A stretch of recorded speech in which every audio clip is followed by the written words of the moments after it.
Subscribe to our YouTube channel and don't forget to press the bell icon to get all the latest updates.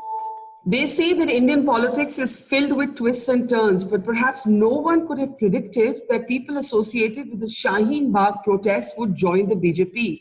Yet that's exactly what has happened. You can see in these images, Shehzad Ali and two of his associates say that they were key to the protests. The organizers of the protests disagree, but either way, they have joined the BJP. Why would the BJP want to associate with anyone who was part of the Shaheen Bagh protests? This has led the Aam Aadmi Party to basically declare that the entire protest was the brainchild of the BJP. Does any of this make sense at all? Joining us now is Saurabh Bhardwaj, leader of the Aam Aadmi Party, and we're also joined by Shantanu Gupta, political commentator and a right-wing supporter. Saurabh, I'll start with you because this is a comment that you made. How does this make any sense? Because even the AAP's Deputy Chief Minister Manish Sisodia had initially expressed solidarity for the women of Shaheen Bagh. So why are you now calling it a BJP brainchild?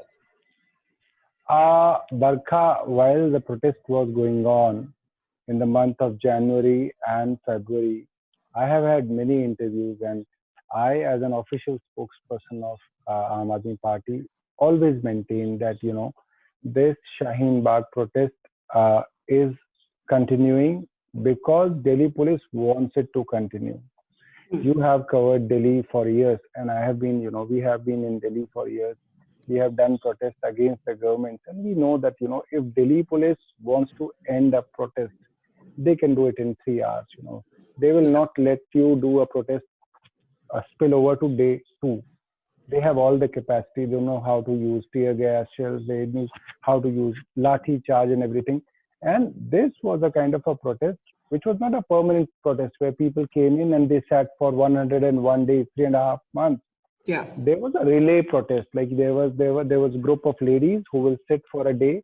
They will go back to Hosrani or to their places and come next day. Okay. Yes. So yes. Delhi police had all the chance and all the ability to stop those, people from gathering at Shaheen Bagh. So, but that is a different point.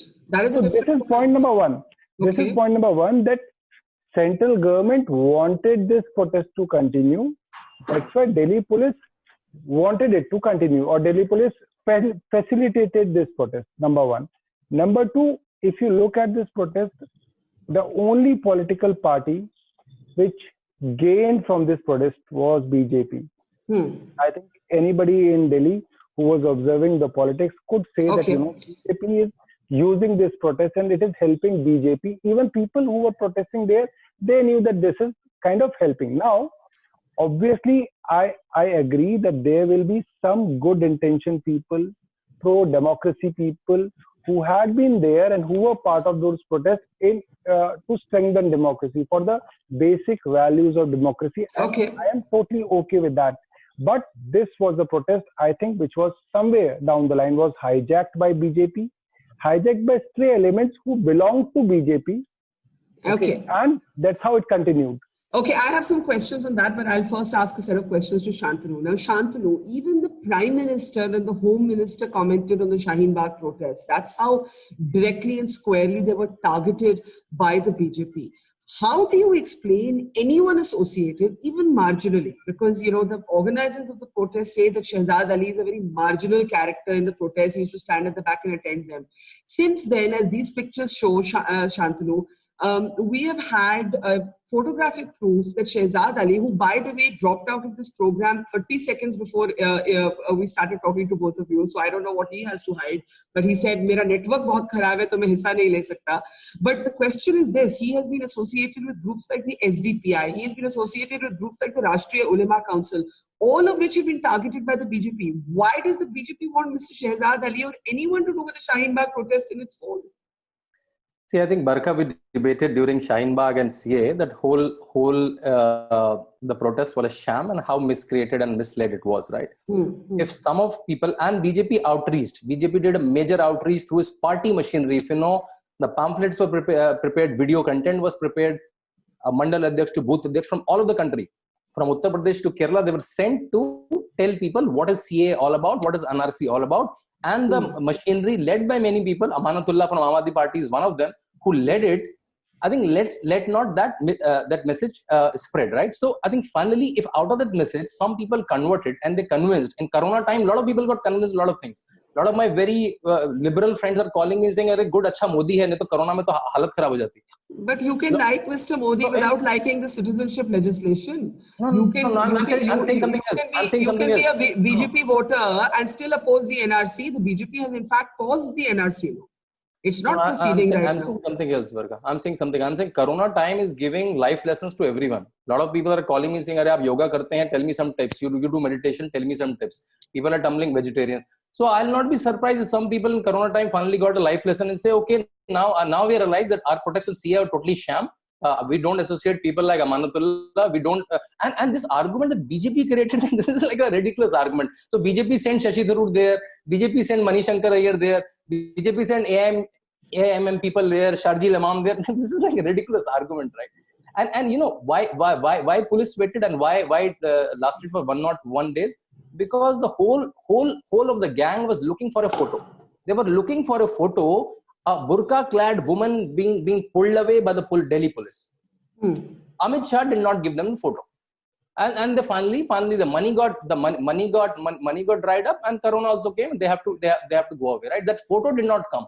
They wanted a burqa-clad woman, so that a photo of a burqa-clad woman, not burqa, sorry. I think that was not a burqa-clad woman being snatched up by Delhi police and taken into a van, and Washington Post and New York Times will publish it. Oh my God, Muslim rights are harassed in India, and Kamala Harris will say something. They were waiting for that. Amit Shah did not. You have built a very elaborate picture. Let me get Saurabh in on this. Saurabh, actually, what it seems to me is that both parties were playing their own game with the Shaheen Bagh protest. I remember interviewing the Delhi Chief Minister at that time, and Arvind Kejriwal saying to me that if I could clear this protest very soon. Why is the police not doing it? But to make that point is very different from saying the BJP engineered it, because if the BJP benefited from the political polarization, it can be argued so did the Aam Aadmi Party. Maybe the Muslim vote polarized absolutely behind you. I think this is not a right perspective, although you can say it. First thing is, I just wanted to tell people who have been calling, BJP spokespersons for tips about Corona.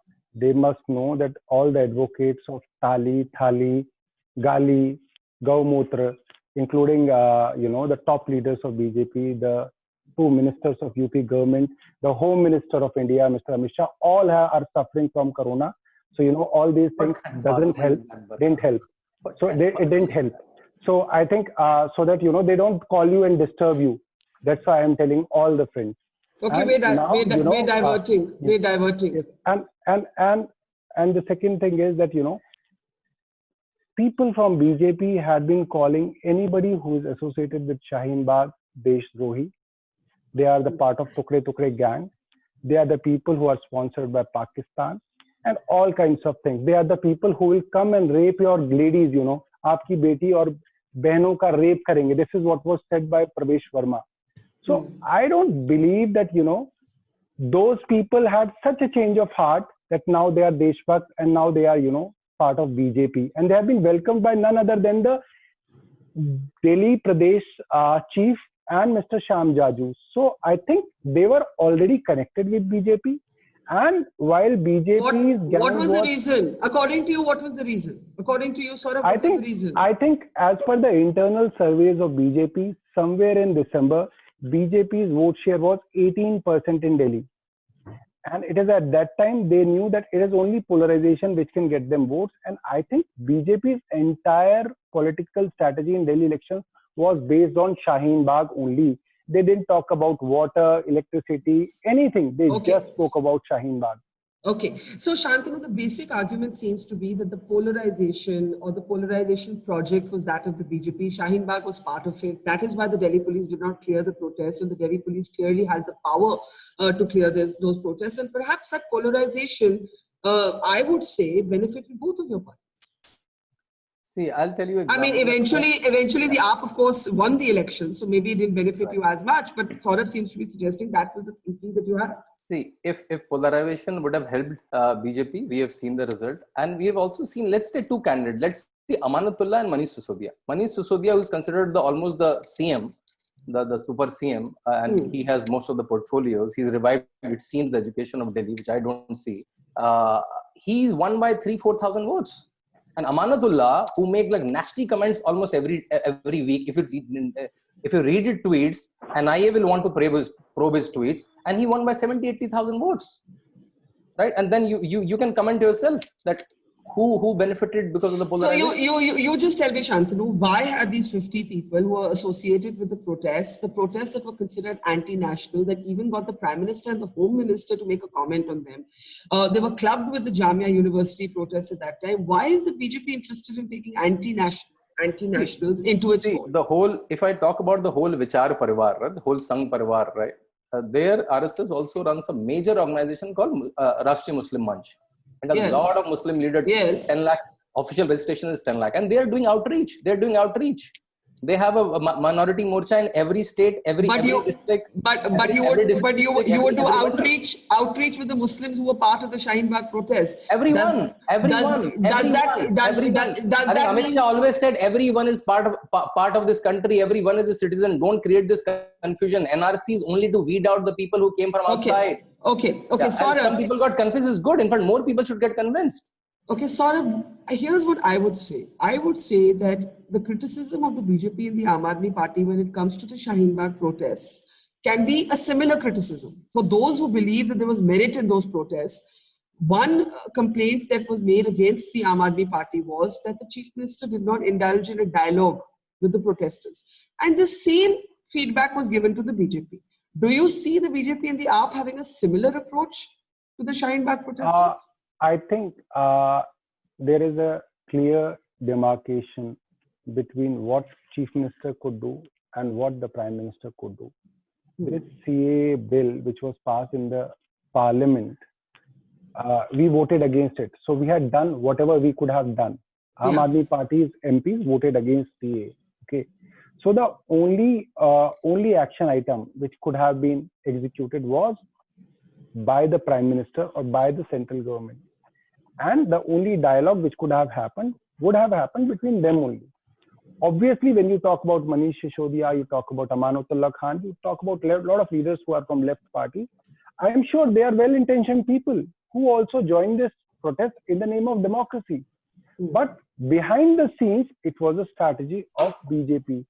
Try to understand, look, all the leaders of BJP, whether it was Sahib Singh, Parvesh Verma, whether it was Anurag Thakur, whether it was Mr. Amit Shah, whether it was Yogi Adityanath, Giriraj Singh, all of them were just working on communalizing the environment of Delhi. They were only talking about. And what do you see? I'll get Shantanu to respond to that. But a lot of Aam Aadmi Party supporters are now calling your party BJP Light. They believe that the Aam Aadmi Party has decided to not be an opponent to the BJP anymore. That you have, in a sense, made your peace. That your domain is Delhi, and you have made your peace with the right wing. You're no longer a ideological opponent of the BJP. So maybe I think they started going to Hanuman Temple also. They started going to Hanuman Temple also. I think when somebody laughs at Hanuman Temple, I think it is not in a good taste. Okay. No, I don't think he's laughing. Hanuman Temple, all of a sudden, you going to Hanuman Temple, all of a sudden is laughable, Saurabh. That's the problem. No. You're not getting my nuance. I think you are not the one who has written my biography. Okay. So you don't know how many times I go to Hanuman Mandir. You don't know, na? How many times you call media when you go to Hanuman Temple? That has changed in the last 1 year. Because we have. I'll tell you, Shantanu, the reason. I touch the feet of my mother on every birthday of mine, but I didn't know that when you are touching the feet of your mother, you have to call media. We learnt it from the Honorable Prime Minister that all these personal things have to be projected. So we are learning from him. Camera travels with any Prime Minister, not with any MLA. Okay, it travels to his toilet also. Problem. Yeah, it travels with Prime Minister wherever it goes. It doesn't travel with the MLA. There are 5,000 MLAs. There are 5,000 MLAs in India. It doesn't travel with any MLA. Camera travels if one day, washroom also. If one day, God willing, you become Prime Minister, that will happen with you also. I have never seen I have seen prime ministers like Rajiv Gandhi and Manmohan Singh. I have never seen cameras traveling into The their kind of bedrooms. media presence in Rajiv Gandhi's time and today is very different, Saurabh. Let's come back. Don't compare 1985 and 2020. Let's come back. Let's come back to the main point. What did the Shaheen Bagh protests represent to you, Saurabh? This is what I explained it to you. Look, there were people who were genuinely for the cause of pro-democracy, who were genuinely for the secularism, genuinely for, democratic values. Yeah. But behind the scenes, there were people who were planted by BJP and who did not want the protest to end. While the elections were going on, everybody was saying that, this protest is helping BJP polarize votes. Still, there were people who were adamant that we will not call off this protest unless the CA is called off. CA is still there, but on 24th of March, you could see that the protest was dispersed. Okay. And it's the same Delhi police which could disperse it. You know that's because of Corona, right? Shantanu, what is Shehzad Ali for the right wing? Because as I said, his affiliation with the protests, even if as a marginal attendee, is not the only controversial thing from a BJP point of view. He's associated with Rashtra Ulema Council, which is a clergy-led body. He is associated with the Socialist Democratic Party of India. He's campaigned for its leaders. Leaders of the BJP in Karnataka have pointed fingers at groups like the SDPI. The police is examining some of these groups, claiming that they were linked to the violence that took place in Delhi in the riots later. What is the right wing doing embracing somebody like Shehzad Ali? That's just explain that. As I told you, Barkha, that be it Muslim Rashtriya Manch of the Sangh Parivar, be the Minority Morcha in center, in states, in mandals, in booth level, I think they're reaching out to Muslims because BJP in last 30 years made out to be anti-Muslim party. Yogi Adityanath, where half of the shops in Mutt, I've written his biography, right? Half of the Mutts shops are given to Muslims. His chief architect is a Muslim. Multiple principals from his colleges are Muslim. They say, no, he's anti-Muslim. I'm saying you can create an image, right? Because Gorakhpur is away from Delhi. You can create an image, right? So they're reaching out. Some people are getting convinced and they're coming to the fold. Well, Shehzad Ali has gone on record to say he wants a dialogue on the CA and the NRC. He's joined the BJP for a dialogue. Which is a good thing. So Saurabh Bhardwaj, last word to you. To this charge that the Aam Aadmi Party is actually quite soft now in the BJP, that it's a live and let live, that the Delhi government has realized that it has to coexist with the central government, that there is a definite change. How do you respond to that? I think we are not a far right party. We are not the right wing. Okay. Yeah. And I think there are right wings in Hindus as well as Muslims. And I think there are elements in our left who have unknowingly moved far right. Okay. So I think we are not at the right. Okay. Yeah. Whether it is for the Muslims or for the Hindus. Okay. We are at the center. Okay. So I think sometimes we say something, people at the left, they don't like it. Sometimes we say something, people at the right don't like it. But we are not here to please them. Okay, we leave it there. I was smiling because I was going to say that sounds like my life. Some days I'm not left enough for the left and some days I'm not right enough for the right. So that's, I think, a lot of us who live in the age of social media. But one thing I will say, of all the people I thought may join the BJP, someone who said he was associated with the Shaheen Bagh protest was not one of them. So it just shows politics has never a dull moment in this country. Shantanu Gupta, Saurabh Bhardwaj, thank you so much for joining us. Thank you. Thank you. Thank you.